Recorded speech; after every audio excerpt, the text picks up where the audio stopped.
The desperate pounding on Rhett Taylor's cabin door came at midnight. It was fierce, frantic, hammering against the howl of a Wyoming blizzard that was trying to tear the world apart. Through the frosted window, he saw a shape. A shadow hunched against his porch, clutching something tight to its chest. The wind tore at it, threatening to rip it away into the screaming white darkness. Rhett didn't think twice. He threw the heavy door open, letting the storm roar into his home. But what he saw made his blood run cold. It was a woman. She collapsed the second the door opened, falling forward into his arms. Her dress was shredded, stained dark with blood. Ice crystals clung to her black hair like a cruel crown of diamonds. And in her arms, wrapped in a blanket so thin it was a miracle it even existed, was a baby. A baby that was silent and still as a stone. "Please," the woman whispered, her lips blue, her voice a ghost swallowed by the storm. "My baby, is she?" Her eyes rolled back in her head and she went limp. But not before Rhett saw the look in them. It was a terror he'd never seen before. A primal fear that said she wasn't running from the storm. She was running from something far, far worse. He pulled them both inside, kicking the door shut against the blizzard's rage. The warmth of his cabin was a world away from the frozen hell outside. He carried them to his bed, the only real warm spot in the room, the firelight dancing across the log walls. He laid them down gently, the woman unconscious, the baby still terrifyingly motionless against her chest. His heart pounded in his ears. He reached out a rough, calloused hand and gently, so gently, touched the child's tiny face. He was looking for any sign of life, any flutter of breath, any hint of warmth. For a long, terrible second there was nothing, just cold, pale skin. He thought he was too late. He thought the storm had claimed this little one. Then he felt it. A puff of air, so small he almost missed it, ghosting against his fingertip. She was alive. Relief washed over him so powerfully it almost buckled his knees. "She's alive," he breathed out, the words a prayer in the quiet cabin. "You're both going to be okay." He piled every blanket he owned on top of them, his big hands surprisingly gentle as he tucked them in. The baby stirred, making a tiny, soft sound. It wasn't a cry, but it was life. It was a sound that tightened Rhett's chest with an emotion he hadn't felt in years. He built the fire up, log after log, until it roared like a guardian beast, pushing back the cold and the dark. Then, he stood back and studied his guests. The woman was young, maybe 25. Her face, even bruised and pale, had delicate features. She looked like she'd known a softer life once. But the dark bruises blooming on her throat and the raw cuts on her hands told a much harder story. A story of violence. Her dress had been fine once, but now it was torn and stained with what looked like a hell of a lot more than just mud and snow. Whatever sent her running into a killer blizzard wasn't just desperation. It was pure, uncut terror. The baby, maybe 6 months old, had the same dark hair as her mother. Her tiny face was peaceful in sleep, a stark contrast to the violence etched on her mother. Rhett's mind raced. Who was she? What could have possibly happened to drive a mother and her child out into a storm that had been raging for 12 solid hours? And the biggest question of all, what was she running from that was worse than freezing to death in the Wyoming wilderness? He didn't have to wait long for the answer. Around 2 in the morning, as he was dozing in his chair by the fire, the woman shot awake. Her eyes were wide with panic, and the first thing she did was cry out, a raw, ragged sound that tore right through him. "Rose!" she gasped, her voice hoarse. "My Rose! Is she—" "She's fine," Rhett said softly, moving slowly so he wouldn't spook her. "She's breathing. You're both safe here." Her eyes darted around the cabin, taking everything in. The rough walls, the simple furniture, his rifle hanging over the fireplace. She was cataloging exits, threats, sizing him up. She was still running, even tucked into his warm bed. "Who are you?" she whispered, clutching the baby so tight her knuckles were white. "Rhett Taylor," he said, keeping his voice as calm as you would with a spooked mare. "This is my place. You knocked on my door. I brought you in from the storm." She closed her eyes, and a single tear traced a path through the grime on her cheek. "They're coming for us," she said, so quiet he almost didn't hear it. "They won't stop. They won't ever stop." "Who's coming?" Rhett asked. But she didn't answer. Exhaustion had pulled her back under. She was gone again. He spent the rest of the night watching them, the woman's words echoing in his head. "They're coming for us." The storm started to die down as dawn approached, but Rhett's sense of dread only grew stronger. He found himself checking his Winchester, peering out the windows into the gray morning light more and more often. And that's when he saw them. 3 dark shapes moving through the mist. 3 riders. They were following the faint tracks she'd left in the snow, the tracks that led directly to his front door. They were still a mile out, but there was no mistaking it. They were coming straight for him. Rhett quietly slid a cartridge into the chamber of his rifle. He checked his Colt, the familiar weight a small comfort. Whatever this woman was running from, it had just arrived. And from the look he'd seen in her eyes, these weren't friendly visitors. The woman's name, he'd soon find out, was Ellen Winters. And the men riding toward his home weren't just following her. They were hunting her. Because what Ellen had taken wasn't just her freedom. It was something worth killing for. And now, they were on his land. And that made it his business. The sound of hoofbeats, muffled by the fresh snow, was what woke Ellen for the second time. Her eyes snapped open. Panic was a live thing in her chest. She ignored the spinning in her head and sat bolt upright, her hands flying to her baby, checking her breathing, her warmth, her tiny fingers and toes, a mother's desperate, frantic inventory. "Rose, sweetheart, Mama's here," she whispered, relief flooding her as the baby stirred and cooed. The child's color was back, a healthy pink. She was safe. This stranger, this Rhett Taylor, had saved them. Rhett was standing by the window, his Winchester held ready but not aimed. He glanced back, his blue eyes clear and worried, not suspicious. "Your baby's a fighter," he said quietly. "Just like her mother. She's going to be fine." "You don't understand," Ellen said, her voice tight with fear. She struggled to sit up. "Those men, they'll kill us. They'll find us here and they'll kill us both. And they'll kill you for helping." "Nobody's going anywhere," Rhett interrupted, his voice firm but kind. He knelt by the bed. "You're half frozen. That baby needs to stay warm. Besides," he added, a grim smile touching his lips, "I don't make a habit of turning women and children out to the wolves, whether they walk on 2 legs or 4. Ellen looked at his face, searching for a lie, a trick. Men who helped always wanted something. But his eyes, they were steady, honest. They reminded her of her husband, Thomas, before the mine took him, before the world had shown its teeth. "My name is Ellen Winters," she said, making a choice. "Trust him. I was married to Thomas Winters. He died 8 months ago. A mine collapse." Rhett nodded. "I heard about that. A terrible accident. I'm sorry for your loss." The simple, honest sympathy brought tears to her eyes. "Thomas left me with nothing but debts and a baby on the way. I had nowhere to go. That's when Jackson Crenshaw made me an offer." The name hung in the air like a sickness. Rhett's face hardened.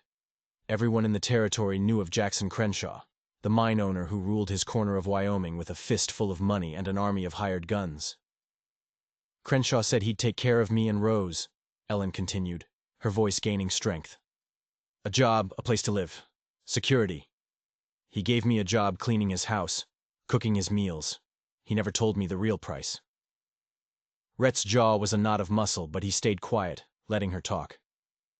"For months I kept my distance. I made sure I was never alone with him. But Crenshaw, he's not a patient man. 2 weeks ago, he told me things were going to change. He said Rose needed a father, and he was willing to be that man." Her hands clenched into fists on the blanket. "In exchange for services." "Son of a..."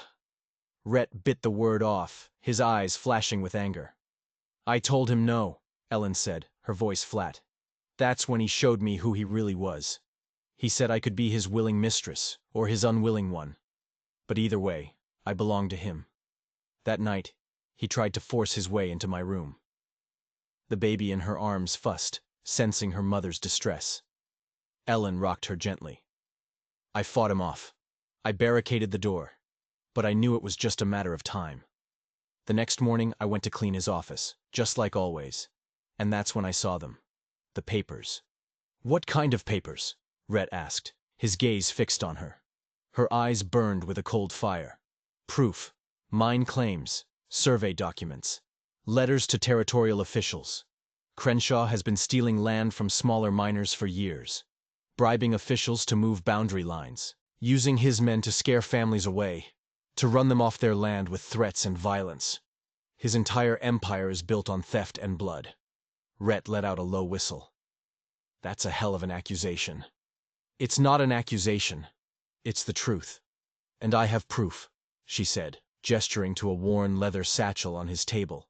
It was water-stained but looked intact. I took everything I could find. Names, dates, bribe amounts. Maps showing the real claims versus the ones he filed. It's enough to put him and half the territorial government in prison. And he knows you have it. It wasn't a question. His men came for me that night. I barely had time to grab Rose and the satchel and run out the back window. We've been running for 3 days. The storm hit last night. I saw your light. Her voice broke. You saved our lives. Rhett was silent for a long moment, the crackle of the fire filling the cabin. The riders were closer now. He could see them clearly. What were you planning to do with those papers? He finally asked. Take them to the territorial marshal in Cheyenne, but that's 2 days away. With Rose, I don't know if we can make it. The marshal's probably on Crenshaw's payroll, Rhett said grimly. But the sheriff in Sweetwater Springs, Sheriff Morrison, he's an honest man. He's been trying to build a case against Crenshaw for years. Hope flickered in Ellen's eyes. You think he would help? I think he'd give his right arm for what's in that bag. Rhett moved back to the window. The 3 riders had stopped about half a mile out. They were talking, planning. Then, one of them broke off from the group and started riding toward the cabin alone. His hands were up, visible, empty. The other 2 spread out, taking up flanking positions. A classic pincer movement. They're professionals, Rhett murmured, checking the action on his rifle. Ellen's face went white. The one coming forward. That's Bull Morrison. He's Crenshaw's top enforcer. The other 2 are Jake Hartley and Tom Wilson. They do his dirty work.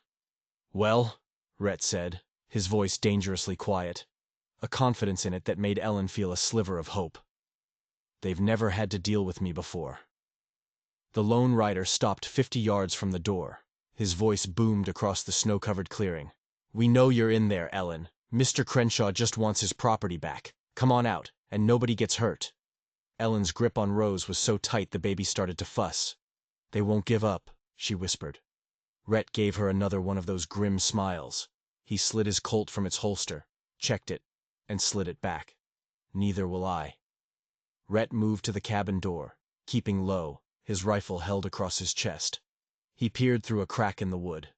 Bull Morrison sat on his horse, calm as a hangman.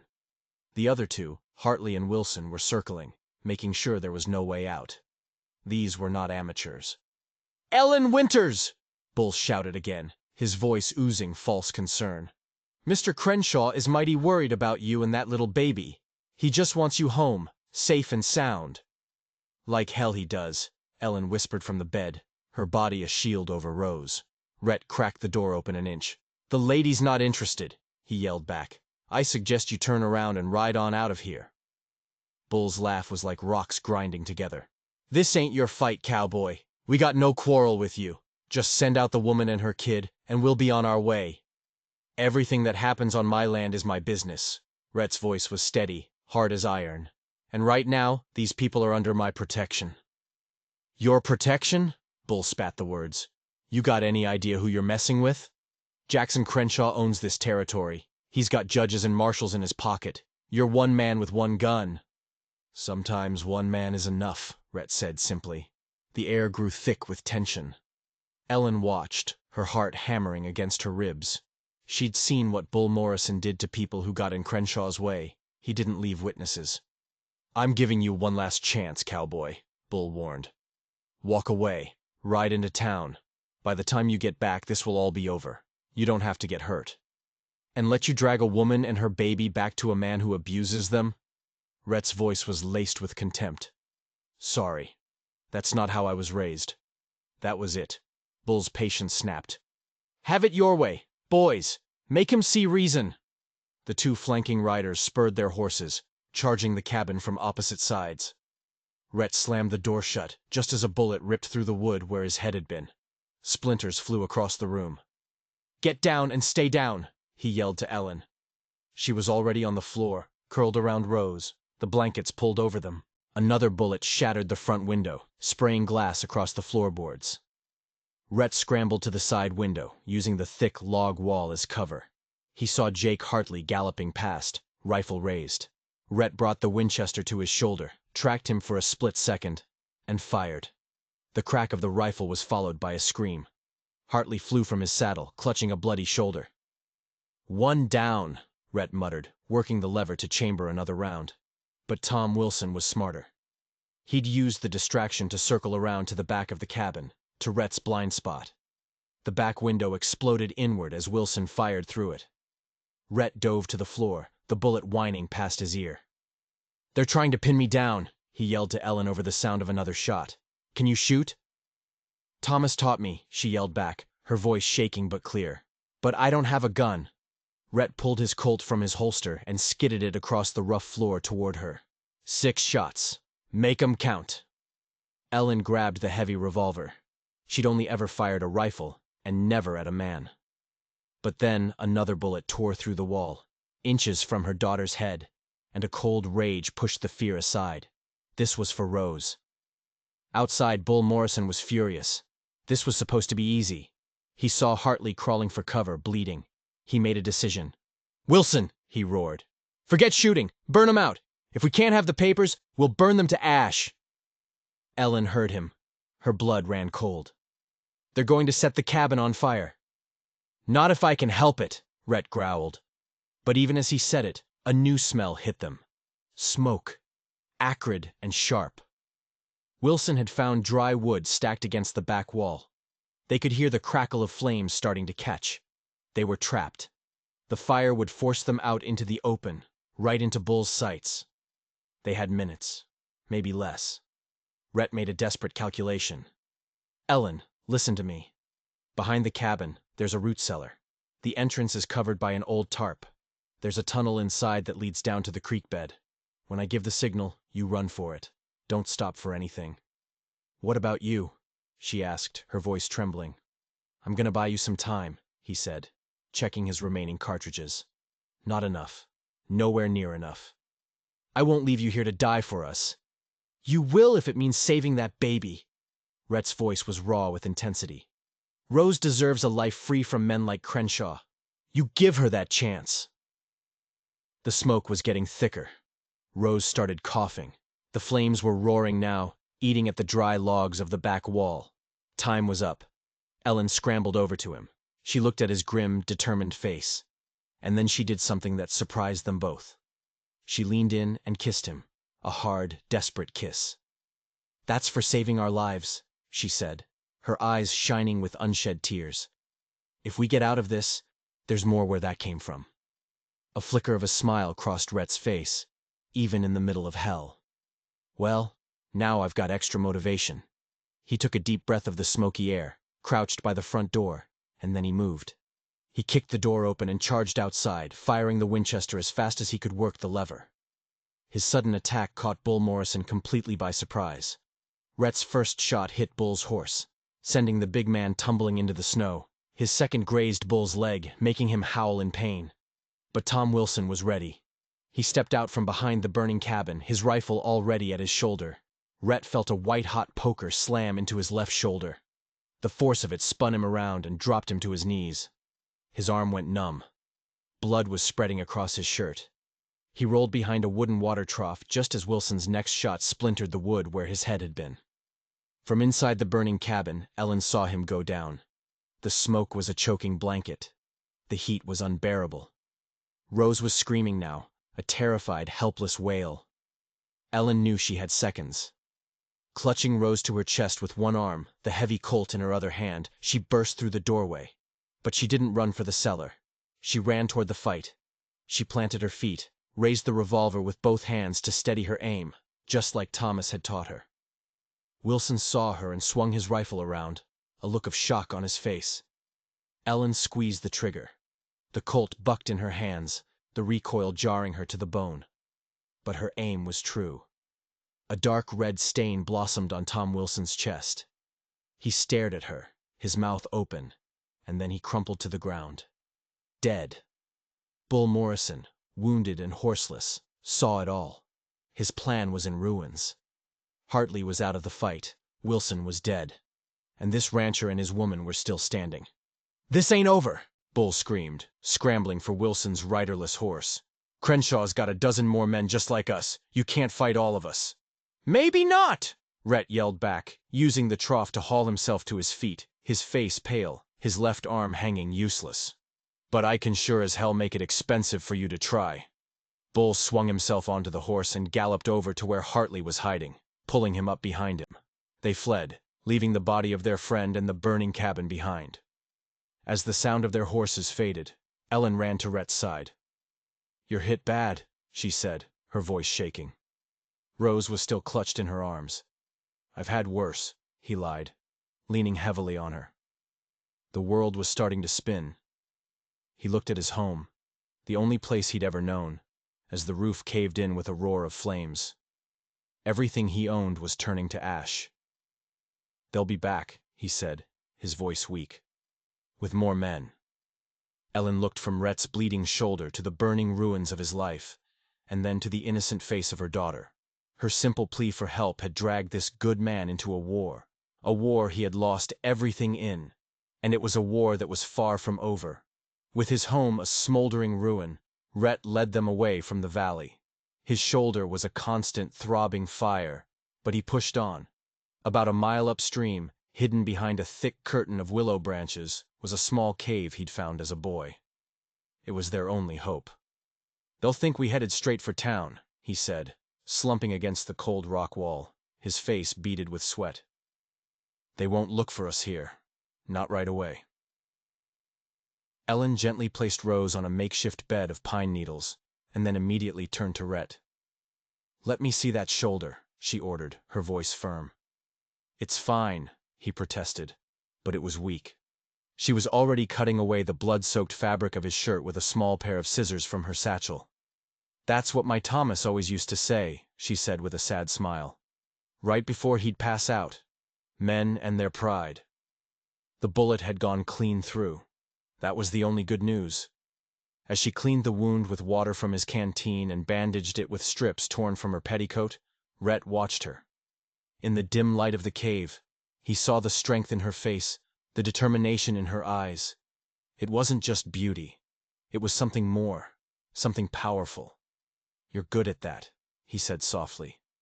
"I had to be," she replied, her focus entirely on her work. "Ranch life is hard." They were quiet for a while, the only sounds the gurgle of the nearby creek and Rose's soft breathing. The adrenaline from the fight was gone, replaced by bone-deep exhaustion and the cold reality of their situation. They were fugitives, with a wounded man, a baby, and a whole army of killers on their trail. "Why are you doing this, Rhett?" Ellen finally asked, her voice barely a whisper. "You could have turned us away. You could have saved yourself, your home." Rhett looked at her, his gaze steady. "My mother used to say we're put on this earth for one reason, to help each other. She said you measure a man, not by what he has, but by what he's willing to give up for someone who can't protect themselves." She sounds like she was a wise woman. "She was," Rhett said, a flicker of pain in his eyes. "She would have liked you. She would have admired your courage." Ellen let out a short, bitter laugh. "I don't feel very courageous. I feel terrified. Courage isn't about not being afraid," Rhett said, his voice gaining some of its strength back. It's about doing what's right even when you are. Rose started to fuss, and Ellen picked her up, rocking her gently.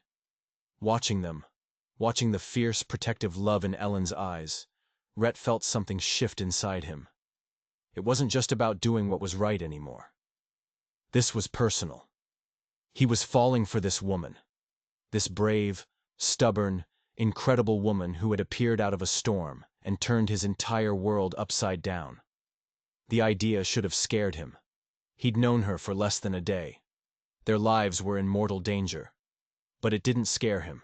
It felt right. More right than anything had in a long, long time. Ellen, he said quietly, waiting for her to look at him. When this is over, when Crenshaw is behind bars and you and Rose are safe, I'd like to court you. Properly. Ellen's breath hitched. She'd felt it too, the pull between them, but to hear him say it out loud, it made her heart beat faster. Rhett, you barely know me. We were thrown together by this nightmare. What you're feeling, it might just be gratitude? Pity? He finished for her, shaking his head. No. I've been alone for a long time, Ellen. I know the difference between loneliness and this. This is the beginning of something. She looked from his earnest, honest face down to her daughter, sleeping peacefully in her arms. Everything logical in her head was screaming that this was insane. It was too soon, too dangerous. But her heart wasn't listening to logic. I'm not the same woman I was, she said slowly. What Crenshaw did, what I've had to do to survive, it's changed me. I'm not some quiet, gentle wife. Good, Rhett said with a small smile. The woman who faced down Tom Wilson to save my life. The woman who was willing to take on the most powerful man in the territory to protect her child. That's the woman I'm falling for. Before she could answer, a sound from outside froze them both. The unmistakable sound of horses. Rhett grabbed his rifle, his body instantly tense. He motioned for her to get deeper into the cave, to hide with Rose. Peeking through the willow branches, his blood ran cold.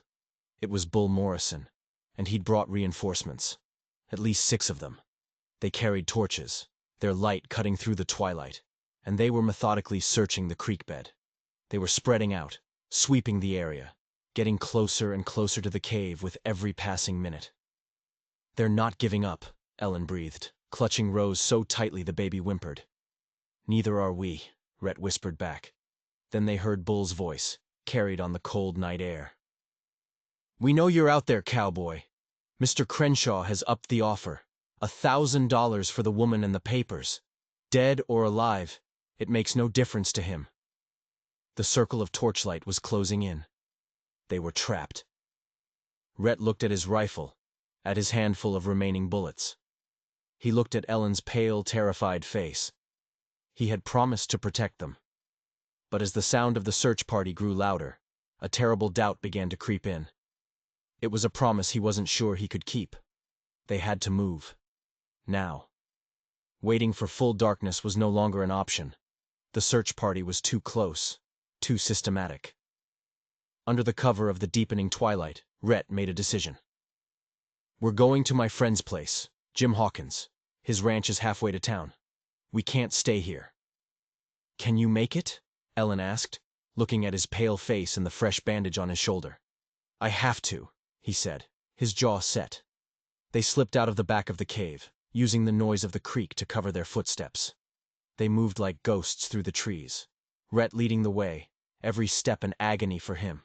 Ellen right behind with Rose bundled tightly against her chest.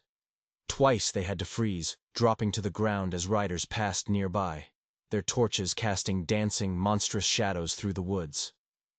The minutes stretched into hours. Every snapped twig sounded like a gunshot. Every rustle of leaves was a man sneaking up behind them. Rhett's strength was fading. He was leaning on Ellen more and more, his breathing growing ragged. The cold was seeping into their bones. Rose miraculously stayed quiet, as if she understood the danger. Finally, through a break in the trees, they saw it. A single light, a golden beacon of hope in the vast darkness. "That's it," Rhett breathed, a wave of relief making him sag against a tree. "That's Jim's place."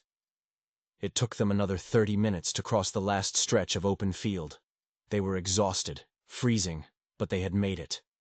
As they stumbled onto Jim Hawkins's porch, the front door swung open. But it wasn't Jim who stood there. It was one of Crenshaw's men, a rifle held casually in his hands. And behind him, sitting at Jim's table, drinking Jim's coffee, was Bull Morrison. He had a nasty-looking gash on his leg, but he was smiling a cold, triumphant smile. Ellen's heart plummeted. They had walked right into a trap. "Well, well, well," Bull drawled, standing up. "Look what the cat dragged in. I knew you'd be too smart to head for town, Taylor. Figured you'd come crying to your old pal, Jimmy." Rhett pushed Ellen behind him, raising his Winchester with his one good arm, but it was a useless gesture. Two more of Crenshaw's men stepped out of the shadows inside the house, their guns already aimed. "Where's Jim?" Rhett growled, his eyes scanning the room for his friend. "Oh, Jimmy's around," Bull said with a cruel laugh. "He was very cooperative, after we explained the situation to his wife and kids. The betrayal was a physical blow. The last glimmer of hope died." Ellen felt a cold, hard despair settle over her. This was it. This was where it ended. "Give me the satchel, Ellen," Bull ordered, holding out a hand. "And we can make this quick, for the baby's sake." Rhett's mind was racing. There was no way out, no way to fight. It was over. And then, everything changed. From the back of the house there was a sudden, tremendous crash, followed by a woman's scream. It was Jim's wife. Bull and his men spun around, distracted for a single, crucial second. "Now, Rhett, go!" a voice yelled from the darkness of the back rooms. It was Jim Hawkins. In that instant of confusion, Jim burst from the kitchen doorway, swinging a heavy iron skillet. He brought it down with a sickening crunch on the head of the nearest gunman, who dropped like a sack of rocks. It was the opening they needed. Rhett didn't hesitate. He shoved Ellen toward the door. "Run!" Bull Morrison roared in fury and turned his pistol toward them. But Jim was on him, a wild man fighting for his family. The two men crashed to the floor in a tangle of limbs. Another of Crenshaw's men raised his rifle, but a shape emerged from the barn. Jim's wife, holding an old shotgun. The blast echoed across the yard, and the second gunman staggered back, clutching his side. Rhett and Ellen scrambled out into the night. "The barn!" Jim yelled from inside the house. "Take my horse! Get to Morrison! Go!" They ran. Gunshots erupted from the house behind them. They didn't look back. They couldn't. Inside the barn, a big gray gelding was already saddled. Jim had been ready. He had been planning this. He hadn't betrayed them. He had saved them. Rhett helped Ellen and Rose into the saddle, then hauled himself up behind them with a grunt of pain. He spurred the horse, and they galloped out of the barn and into the darkness, heading south, toward Sweetwater Springs, toward the law. Behind them, the lights of the Hawkins ranch were a chaotic scene of gunfire and shouting. They had escaped the trap, but they were out in the open now, and the hunt was on again. Dawn was breaking as they reached the hills overlooking Sweetwater Springs. The town was so close they could see the church steeple, but they could also hear the hoofbeats behind them, getting closer. They had been riding hard all night, the gray gelding flagging, Rhett barely conscious, slumping against Ellen. She held the reins, her arms aching. Rose held tight against her. They were almost there, almost safe. And then, a figure on a magnificent black stallion rode out from a copse of trees ahead, blocking their path. It was Jackson Crenshaw himself. He wasn't alone. He had 6 men with him, including a battered and furious Bull Morrison. They were cut off. Crenshaw looked as calm and collected as if he were at a Sunday social. He was tall, perfectly dressed, his cold gray eyes taking them in. "Mrs. Winters," he said, his voice smooth as poison, "you have led me on quite a chase. I must confess, I was worried sick about you and little Rose." "Stay behind me," Rhett whispered. But Ellen nudged the horse forward, her chin high. "Worried enough to burn down a man's home?" She called back, her voice ringing with defiance. "Worried enough to send killers after me? Worried enough to put a $1,000 bounty on my head?" Crenshaw's smile didn't reach his eyes. "You took something that belongs to me, a simple business matter. I just want it back." "The truth doesn't belong to you, Mr. Crenshaw," she shot back. "It belongs to the people you've robbed and ruined." "Those documents are forgeries," he said smoothly. "Lies. And you, Mr. Taylor," he said, turning his cold gaze on Rhett. "I knew your father, an honorable man, a reasonable man. Surely you can see reason. Walk away now. I'll give you $5,000, enough to build a new ranch, start over." "My father taught me to stand up to bullies," Rhett said, his voice weak but steady. "And some things aren't for sale." The mask of civility finally dropped from Crenshaw's face. It was replaced by a snarl of pure rage. "Then you will die for nothing. Ellen, you have 10 seconds to hand over that satchel and come with me.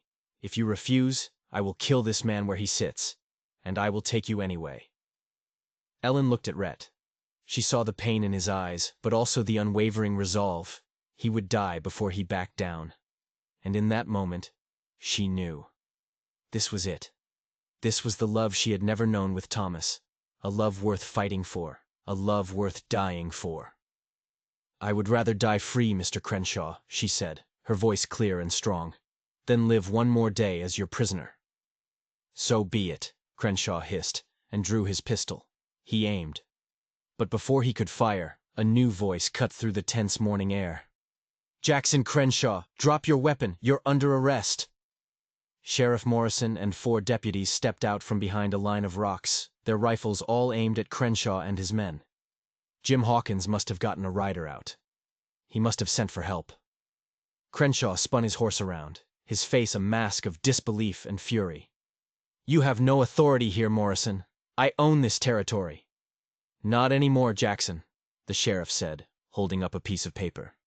"This is a federal warrant. Seems your business dealings have attracted some attention back east. It's over." For a split second, everyone was frozen.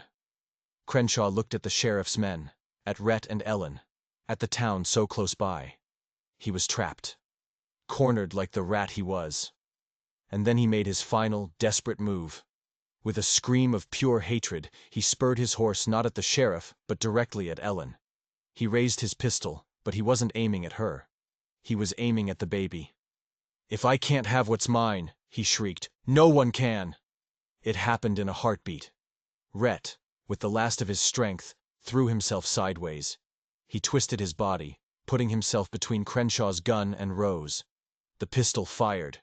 The bullet slammed into Rhett's chest, throwing him from the horse. But even as he fell, his own rifle, held in his one good hand, came up. He fired once. The shot was true. Jackson Crenshaw tumbled from his saddle, a look of shock on his face, his hand clutching a dark stain spreading across his fine white shirt. His reign of terror was over. As the sheriff's men rounded up the rest of the stunned gunmen, Ellen scrambled to Rhett's side. He was lying in the dirt, blood pooling beneath him. She pressed her hands to the wound, trying to stop the life from flowing out of him. "Don't you dare die on me, Rhett Taylor," she sobbed, tears streaming down her face.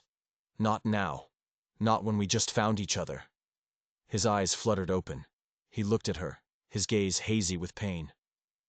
"The papers," he whispered. "Are they safe?" "They're safe," she assured him, her voice breaking. "The sheriff has them. It's over." "Good," he breathed. "Rose, she can grow up safe now." "She'll grow up with a father," Ellen said fiercely. "A brave, wonderful father, if you'll have us." A faint smile touched his lips, a shadow of the one she'd come to love. "Try and stop me," he murmured. And then his eyes closed, and he went limp in her arms. 3 months later, the sound of hammers echoed through the valley. The harsh Wyoming winter had given way to a vibrant spring, and where Rhett's cabin had once stood, a new, larger house was taking shape. Neighbors from all around, families who had gotten their land back thanks to Ellen's evidence, had come to help rebuild. Ellen stood on the new porch, watching Rhett. He worked alongside the other men, his left arm still a bit stiff. But he was alive. He was whole. Doc Peterson called his recovery a miracle. Ellen called it stubbornness. "Mama," a little voice said. Rose, now walking and talking, toddled over, holding up a wooden block Rhett had carved for her during his long weeks of healing. Yes, sweetheart, Ellen said, scooping her up. Papa's building our home. The word Papa still made Rhett stop what he was doing and smile every time he heard it. They had been married 2 weeks after he was finally allowed out of bed. A simple ceremony performed by Sheriff Morrison himself. The territorial government had awarded Ellen a substantial reward, more money than she had ever dreamed of, for her role in bringing down Crenshaw's empire. Rhett, Sheriff Morrison called, riding up to the bustling construction site. Got some news from Cheyenne. Rhett set down his hammer and walked over, Ellen joining him with Rose on her hip. The last of Crenshaw's crew were sentenced yesterday, the sheriff announced with a grin. Bull Morrison got 20 years. Your testimony sealed the deal, Ellen. You're a hero in this territory. I'm just glad no other woman will have to go through what I did, Ellen said firmly. Speaking of which, Morrison continued, the governor asked me to offer you a position. A special investigator, working with the marshal's office. Seems Crenshaw wasn't the only snake in the grass. Ellen looked at Rhett, a question in her eyes. He just nodded, his pride in her shining clear. It would mean traveling sometimes, she said. We'll manage, Rhett said, his voice full of love. Rose and I will keep the home fires burning. Ellen smiled, a slow, secret smile. She placed her free hand on her still flat stomach. Actually, she said softly, Rose might have a little brother or sister to keep her company soon. Rhett's eyes went wide. Then a look of pure, unadulterated joy spread across his face. Really, he whispered. Really, she confirmed. Doc Peterson told me yesterday. He let out a whoop and swept both her and Rose into his arms, spinning them around in a circle as the other men cheered. As the sun began to set, painting the sky in brilliant strokes of gold and orange, they stood together, watching their new life being built, board by board. Do you ever regret it? Ellen asked quietly. Opening the door that night? Giving up your quiet life for all this chaos? Rhett looked at his daughter, then at the incredible woman beside him, the woman carrying his next child. My mother also used to say that sometimes the storm doesn't come to destroy you, he said softly. Sometimes it comes to clear your path. He pulled her close, and they watched the last rays of sun disappear behind the mountains. They had faced down death, corruption, and the worst kind of evil. They had lost everything, only to find they had everything that truly mattered. Here, in this valley, they weren't just rebuilding a house, they were building a future. What started in the heart of a blizzard had led them home. If you enjoyed this story of justice on the frontier, don't forget to like this video and hit that subscribe button because there are always more stories waiting to be told in the shadows of the Old West.